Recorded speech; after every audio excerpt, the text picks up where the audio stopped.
Lors de son déplacement officiel à New York, le prince Albert II s'est rendu au siège des Nations Unies. Quelques jours après la fin de la COP 21, le chef d'État a retrouvé le secrétaire général Ban Ki-moon.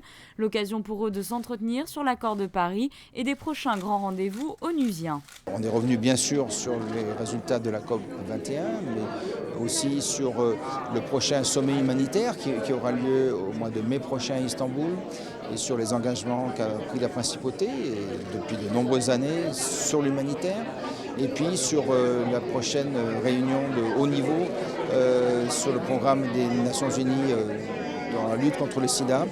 Et ça intéressera bien sûr aussi la principauté, et j'espère que ma soeur, la princesse Stéphanie, pourra participer à cette réunion de haut niveau.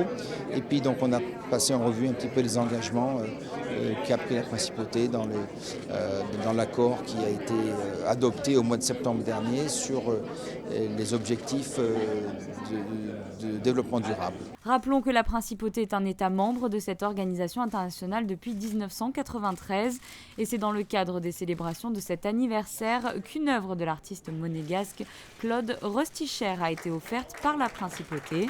Elle a été dévoilée par le prince Albert II, le secrétaire général des Nations Unies. Il s'agit là d'une longue tradition.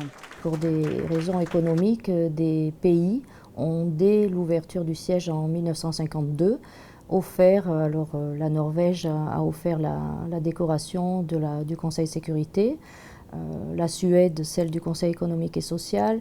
Ensuite, il y a des œuvres monumentales comme la Grande Muraille de Chine, qui est dans le salon des délégués. Il y a aussi des individus qui peuvent offrir des cadeaux à l'ONU.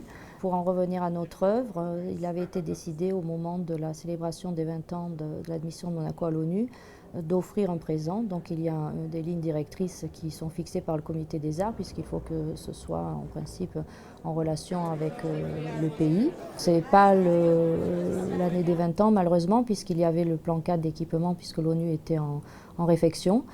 Mais ça tombe bien puisque c'est le 70e anniversaire de l'organisation, et nous sommes très heureux que ce soit le prince en personne qui puisse accompagner le secrétaire général dans cet événement.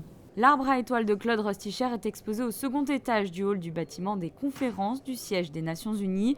L'œuvre symbolise pour l'artiste l'homme, le cosmos et la paix. Ses racines sont ancrées dans la terre et ses branches pointent vers le ciel. Les étoiles représentent quant à elles les différents États membres de l'Organisation des Nations Unies.